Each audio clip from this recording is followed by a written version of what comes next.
আমি আপনাদের আন্দোলনকে কুর্নিশ জানাই। আমি নিজে স্টুডেন্ট মুভমেন্ট থেকে উঠে আসা লোক।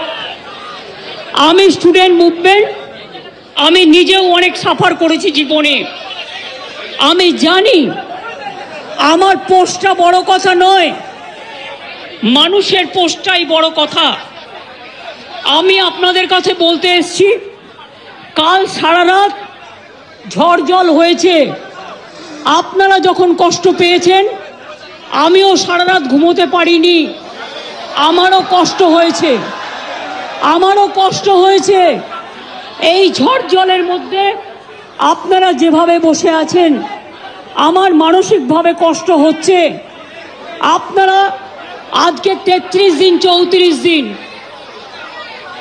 আমিও কিন্তু রাতের পর রাত ঘুমাইনি। কারণ আপনারা যখন রাস্তায় থাকেন, আপনাদের জন্য আমাকেও কিন্তু পাহারাদার হিসেবে জেগে থাকতে হয়।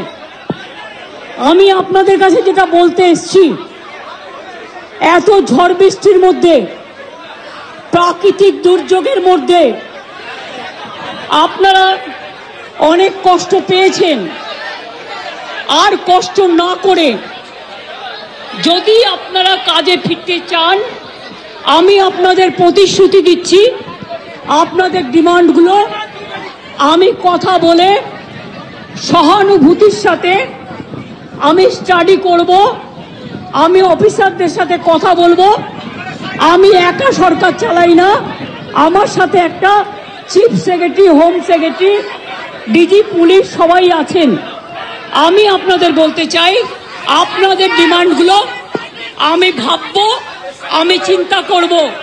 যদি কেউ দোষী হয়, তিনি নিশ্চয়ই শাস্তি পাবেন। এবং আমি চাই তিলোত্তমার বিচার হোক।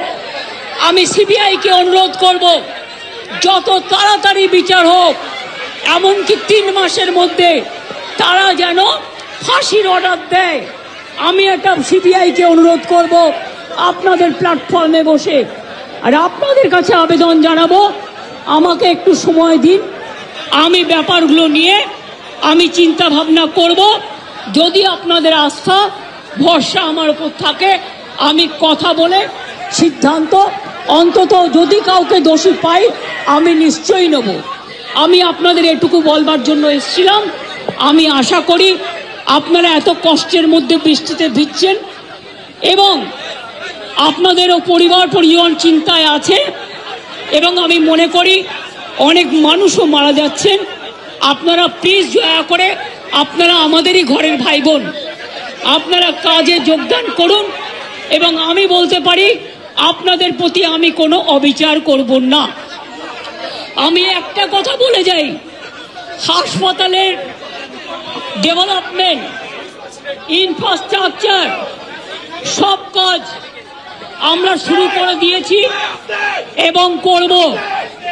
আমি সব হসপিটালের রোগী কল্যাণ সমিতিতে আমি প্রত্যেকটা একদম রাজ্য থেকে শুরু করে সব মেডিকেল কলেজ এবং মাল্টি সুপার হসপিটাল, যত রোগী কল্যাণ সমিতি আছে, আমি প্রিন্সিপালদের চেয়ারম্যান করব। এবং তাতে জুনিয়র ডাক্তারও মেম্বার থাকবে, সিনিয়র ডাক্তারও থাকবে, নার্সও থাকবে, একজন পাবলিক রিপ্রেজেন্টেটিভ থাকবে এবং পুলিশ থাকবে। এই সিদ্ধান্ত আমি নিয়েছি। আপনাদের আরজিকর মেডিকেল কলেজেরও আমি রোগী কল্যাণ সমিতি ভেঙে দিলাম এবং সব মেডিকেল কলেজের আমি রোগী কল্যাণ সমিতি ভেঙে দিলাম। আমি নতুন করে এটা তৈরি করব।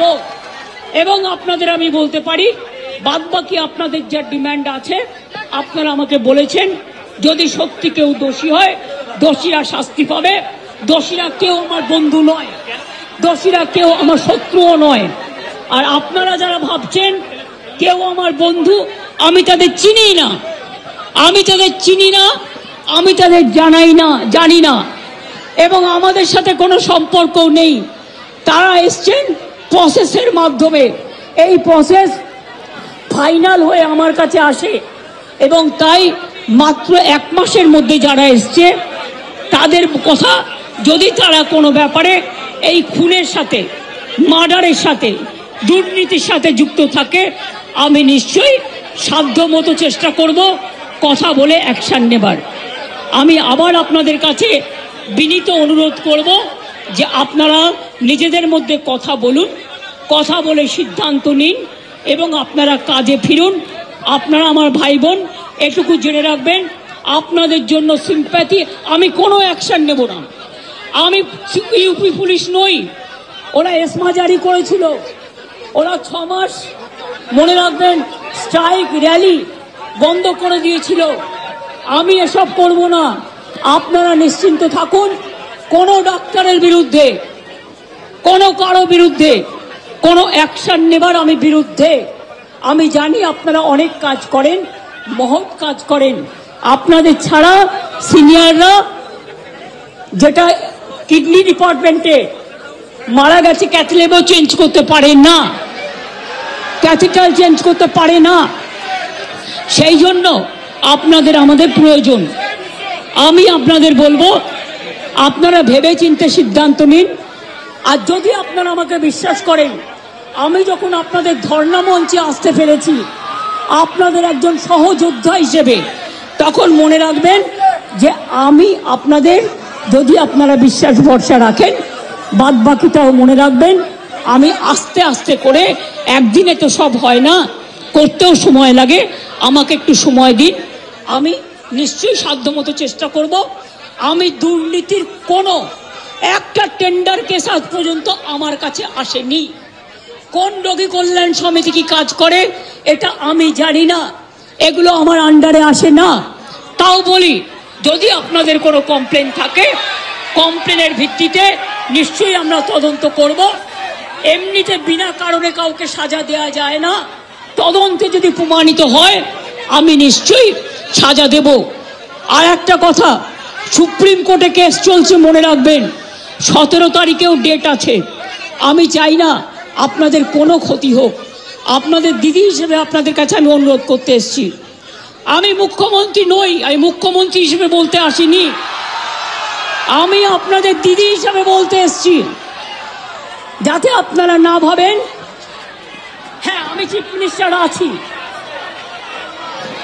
আমি একটা পার্টিও বিলংস করি, কিন্তু আপনাদের কাছে এসেছি যদি বলেন as a chief minister, as a elder sister, এবং আপনাদের আন্দোলনের সমব্যথী এবং সমসাথী, তাহলে আপনাদের অনুরোধ করব আমার কথা শুনুন।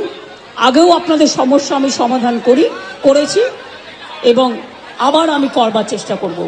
আমাকে এটুকু সময় দিন। ভালো থাকুন, সুস্থ থাকুন। আর একটা কথা বলবো, যে যা খাবার দিচ্ছে সব খাবারটা খাবেন না।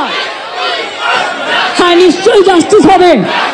সিবিআই এর কাছে যান, বলুন তিলোত্তমা কেসে জাস্টিস হোক। আমি আপনাদের কাছে আবেদন ছাড়া আর তো কিছু করতে পারি না, আমি আপনাদের জোর করতে পারি না। আমি আপনাদের কাছে আবেদন করে গেলাম, যদি আপনারা মনে করেন আপনাদের ধর্ণা মঞ্চে আসার ফলেও, আমি 26 দিন অনশন করেছিলাম, মনে রাখবেন সিপিএম গভর্নমেন্ট ছিল পাওয়ারে, একদিনের জন্য কেউ আমাকে কথা বলতে আসেননি। কিন্তু তা সত্ত্বেও আমি এসেছি, তার কারণ আমি মনে করি আপনাদের কাছে আসা মানে এটা নিজেকে ছোট করা নয়, এটা নিজেকে বড় করা। তাই আপনাদের আবার আবেদন করব, আপনারা বসুন, আপনারা আলোচনা করুন, করে সিদ্ধান্ত নিন। আমার এটা লাস্ট চেষ্টা আপনাদের জন্য করে গেলাম। বাদ বাকিরা যদি আমার উপর ছেড়ে দেন, আপনারা জাস্টিস পাবেন, আপনারা ইনজাস্টিস হবে না, এটুকু আমি বলতে পারি। অনেক ধন্যবাদ, নমস্কার, এবং আপনাদের সকলকে অনেক অনেক ধন্যবাদ জানাই।